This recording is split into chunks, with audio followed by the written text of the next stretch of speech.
to our office, Solitaire Carroll. She's the founder and executive director of One Sparrow. Solitaire, thank you very much for being here today. Thank you so much for having me. I'm so happy to be here with you. Thank you, Solitaire. So tell us a little bit, we would like to know about One Sparrow, how it started, how did you start it, and the word One Sparrow. Where did you get this from? Yes. Where we started was my husband in 2012 went on a medical mission trip to Haiti with our local church in Ashburn. And he came back and he was so impacted and affected by what he saw. And he was sharing with me about just, how there were so many solutions that because he has a background in civil engineering and architecture. And so he was saying how there were so many solutions that he could see that if someone with his knowledge just went and provided these solutions, they could make dramatic increase to just standard of living for people. And so with that in mind, that's actually why we created One Sparrow, because there's so many things that you as a local business owner, people listening to this call in their professional business, that you could not imagine how vital and how important that information is. That if somebody just knew what you knew, or a little bit of what you knew, it could be life-changing for them. And so that's why we created the organization. So with that in mind, we didn't want to be the organization that goes into an area right after the emergency, because there's some incredible organizations that do that. The Red Cross, the UN, Salvation Army, they have the ability to just kind of sweep in and provide emergency support. What we wanted to be was the organization that helped a community rebuild. Yeah. After the cameras were gone, after the emergency was done, and really at the point when the community needs to feel like they've not been forgotten, that they still need to rebuild, they need to rebuild their life. That was kind of the heart behind our model and how we started. And because of that, that's where the name One Sparrow comes from. It literally means for people not to feel like they were forgotten, just because they're in a situation and it's sort of after maybe they feel like people have forgotten about them, or they feel like no one remembers, they still need help. That was kind of why we came up with the name One Sparrow. That's what it means. A lot of people always think it has something to do with birds. No, it didn't. But it does go back to the Bible verse that, not one sparrow falls without the master knowing. And when did you start it? What year? Do you remember? So we started officially in 2013. Okay. We started with a 5K race in Ashburn Village Boulevard. Yeah. The idea was to raise money to build an orphanage. Mm-hmm. And we raised a lot of money. We raised about $15,000 for our first event. At that time? Yeah, which was incredible. And we loved it. We want to do this full time. We're going to start this organization. But as we donated money to actually 3 orphanages to help them buy land, to put in roofs, to build kitchens. So we've donated a lot of money to orphanages over the years. But in about 2016, 17, we moved away from orphanages to our community program that we do today. And the reason being was, I got asked this question by one of our board members and one of my personal mentors, and it really kind of shook me to my core. And he said, what happens to the kids after they turn 18? And I was like, what do you mean? And he's like, well, what happens? Do they go to college? Do they get a job? Can they have a family? Not that the orphanage isn't important, because we want the kids to make it to 18. Yeah. But he said, what happens after they hit 18? And I couldn't answer that. And it bothered me, because it meant that as much as I've taken care of a child, I've not created a community that child could be successful in. And now, no matter what, they're still going to have to leave if they want to be successful. And so we decided at that point that we wanted to focus on making the community a place that was successful, that the child didn't have to leave, and that they could have a family, they could raise their kids, they could have safety, they could have health care, they could have a job, they could start a business in their local community and build up the community. And that's really where we're at as an organization now. Wow, this is amazing. You did mention about programs. Can you talk to us a little bit about One Sparrow? Like, what do you do, guys, as far as like programs? Yeah. So we started this model. We call it our impact project. The imprint project. And the idea was, I in my business, I am a government contractor, and I'm a strategic developer. And what that's taught me over the years is that the most successful programs have certain factors to it. They have to have somebody who's a champion that's gonna like believe in it and carry it forward and make sure it's successful. You have to have that. You have to create something that really meets the need, right? Because if you create something and it doesn't meet the need, they won't keep doing it. So you have to do that. And then 3, you have to make sure the project has all of the resources it needs to really grow and, be thriveful. I mean, it's no different, I think, than your family, right? You have a parent. The parent is the champion. The kid, you're paying attention to your kid's needs, but then you know that they need school, they need food, they need education, they need water. These are all the things they need to grow and thrive. And so we developed the Imprint project with the same mentality. We focus on communities. So we go into a community, we meet with the community champion, and we build a program tailored just for them. Wow. Like, it is a completely customized project just for them. And then because we, as a group of people that have our skill sets, we're able to teach them and build it in a way that it can be scaled to impact a bigger group of people. That's literally how we do it. So our first program was we worked with a clinic. It was a doctor who had a volunteer clinic. She had about 6 people that worked with her, and they were only able to open the clinic 3 days a week. And it was a women and children's clinic, and it was really more, kind of preventative clinic. In the 5 years we've been working with them, they've grown to a 50-person, 24/7 emergency care center. They provide now emergency care, they do preventative care, they do surgical cancer, they do cervical cancer screenings, they can do emergency C-sections. And this is from the work, like the development support we've been providing to them over the last several years. We've done development programs with their staff. We've literally brought truckloads of medical equipment so they'd be able to have the stuff to perform the surgeries. We've done educational workshops with the community around them to help them get people to know their clinic and come to their clinic for help.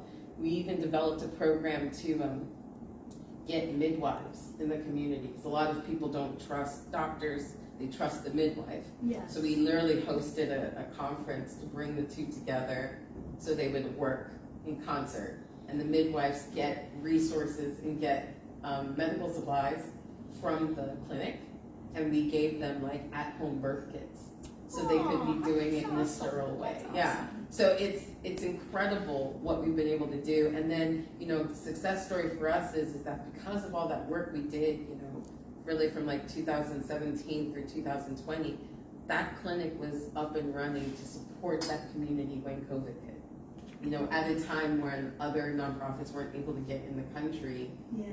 Because we focused on the community, they were already ready to go. Wow. And for us, that was so It's amazing. and Oh just, my God. it was very rewarding. Yeah. Because they did exactly what they needed to do at that moment. Our other project, one of our current projects that's really been really successful is we have a agriculture program that we teach students. So we work with kids kids from ages 6 to 18. We partner with multiple schools, and we have a farm, like an actual farm. Oh. It's about half an acre. Uh-huh. And we teach full life cycle agriculture. We teach composting. We have a pig farm where we teach them, taking care and rearing pigs. We do full garden. So we grow crops all year long, which then goes back to the kids. So they grow their own crops. They even get to choose what they grow. So like we even like did a survey with them. Like, what do you eat at home? And then we grew that. And then when harvesting comes, they get to take it home. Because it's important for them to see, like, I did this thing, I provided for my family, you know what I mean? And so we've been doing that now for 3 years. Oh my God, that is cool stuff. Yeah. And then in addition, we do lessons. So it's very STEM based. So we do the classroom lesson once a week. Mm-hmm. And then they do like the practical hands-on, usually on the weekend. And they get in their farm and they take care of it. And the most rewarding part has been that no matter what is going on, because I'm sure, in Haiti you've seen a lot of the news of the unrest and the protests and COVID and things like that, these kids take care of their farm. It's their farm. They show up even when they don't have class. They show up even when we tell them, please stay home because of safety reasons. But they show up because it's their farm. And they want to make sure that they're taking care of it and that they're, cherishing it.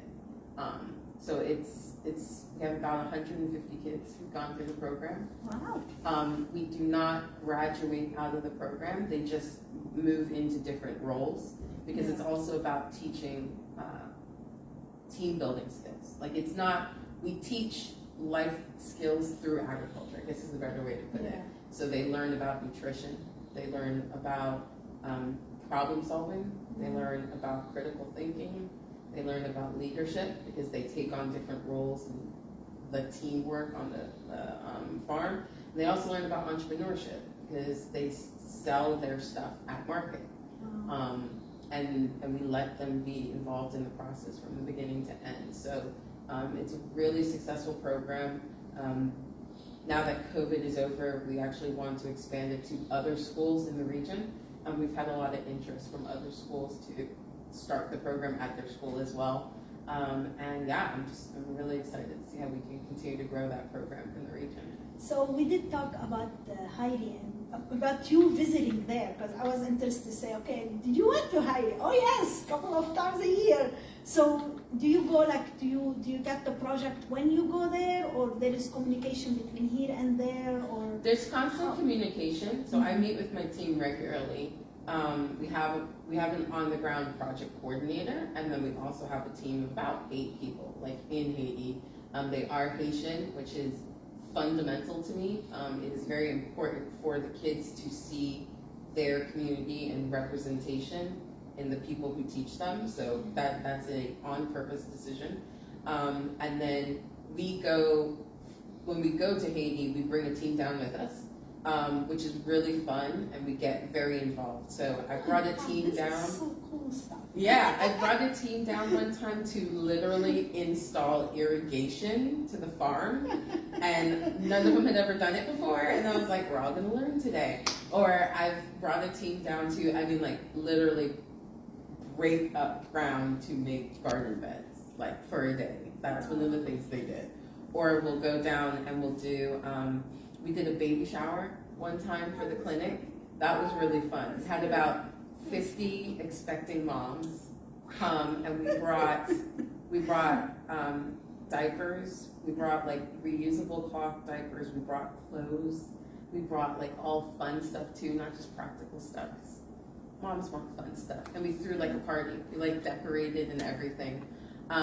We usually do some sort of a conference every time I bring a full team down. Yeah. So when we do a conference, it's 800 to about 1,000 people we invite for the conference. Yeah. It's usually at least 4 hours, but about 4 to 6 hours. So it's a whole day kind of thing. And we invite the community, and we bring in specialists. So people that the community usually isn't able to hear from or get access to. So we've brought in a urologist, or an ophthalmologist, or person to speak on cervical cancer. We've had a person speak to them about water treatment and the importance of like drinking clean water. And like we gave them water testing kits to go home with their family. Or we've had a dental hygienist come one time and talk to them the importance about their teeth health, and gave them like all the kids like toothbrushes and toothpastes and stuff like that. And so we do these free conferences usually when we go down as well too, as a way just to again support the community, get them connected to our project, and help them out. Oh, this is amazing. This is awesome. Like, it is great stuff. So, what about like during the year? Any events other of, like, I think you did mention couple. Do you do any event here or some kind of sort of, maybe some fun stuff or something like here in United States? So, in full transparency, we had to slow down in the States for the last year. I lost my brother a year ago, actually this week, and so our family was honestly in mourning. But what we do is we usually try to do some partnerships with other local nonprofits. We partner a lot with the Silence No More movement that's based out of Loudoun. That's coming. I was so curious to talk a little bit. I know there's another really, the Silence No More, and I will say to the listener, I went a couple of weeks ago to one of the event, and Lisa Jones invite me, and it was so emotional and so touching event that day. That hour I spent there, I heard it was amazing. I mean, I know there's event coming up in September. There is. And Silence No More, it's an incredible organization as well. It is. And we partner a lot with them because our missions are very much aligned. So there is the event that is September 17th, which is the P7 fashion show. We were the beneficiaries of it last year, and so we've stayed on board to help Silence No More and the P7 again this year. We're so excited to be a part of it again. And then for When Sparrow, we are starting a college program. So what we're doing is we're working with a lot of, we know that for especially the immigrant population, a lot of these kids are the first generation to think about going to college, and it's a really difficult thing to figure out right now, how to apply, how to prepare your package, what your next steps, what are the options. I want to be. Even just what are the options, even with college, without college, doing financing. And so we are going to be working with the student for the entire year. So it's not just one meeting, that's it. The idea is that we want to help see these kids through this journey and really working with them to help them get through, their junior, senior year, and then even expanding it to freshmen and sophomores, because really, that's what some of our more affluent families are able to do. The earlier you start the process, sometimes the more choice you get. And we want to give that exact same opportunity to some of our immigrant and at-risk families as well. That's awesome. That's great. When this program will be kind of live, or it will start? It'll be starting in the end of September. So they can follow us on Facebook, One Sparrow DC, to get more information and sign up as well if their child would like to be a part of the program. But it is more of a mentorship type program to really work with these kids to help them get some help in figuring out the process. That's awesome. So how can we get involved? What do you need help on? One Sparrow, tell us. How can we get involved? We always say there are 3 ways to get involved because we are an international organization. We say there's 3 ways. Way number 1 is volunteering or supporting one of our local events. So for example, if you are a parent and you've just gone through the college application process with your senior and you've learned a lot of good tips and tricks and you would like to help share that with other moms or other parents that are going through the process, we would love to connect with you. That would be one area. The second area is obviously our global program. So we crowdsource a lot of our programs and our solutions. So we need teachers, people who speak French, people that would be willing to do translation for us of our materials. We need healthcare workers that would be willing to do instructional videos for our partners in Haiti that would love to learn new techniques or new preventative medicine.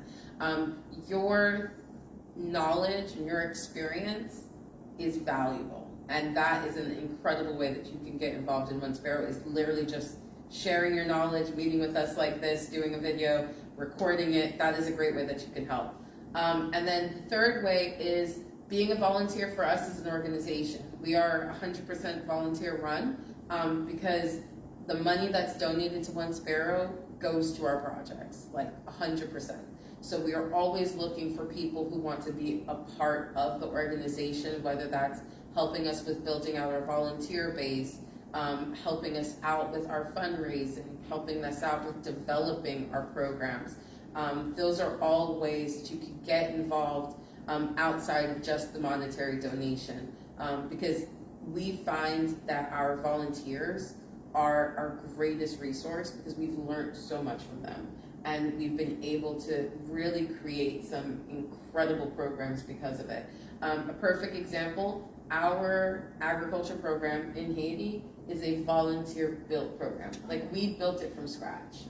And it is like 32 lessons, 2 modules taught over the course of a year. It has handouts and lesson plans and everything. And it was built by a teacher who taught her students stuff like this, like in elementary school, and she literally created the curriculum. So that's how we've been able to work with our volunteers. Cool stuff. Yeah. And can you share with us the website? Yes. And is that a phone number also if somebody wants to call? So our website is www.onesparrowdc.org. We are on Facebook, Instagram, and Twitter, and that's the same handle everywhere. It's One Sparrow with one spelled out, ONESPARROWDC. And you can reach us at any of those areas. You can also reach us at my email address, which is scarroll@onesparrowdc. I am the founder, but I am very involved hands-on on our projects. So I'd love to speak with anyone that is interested in just reaching out with us and talking with us.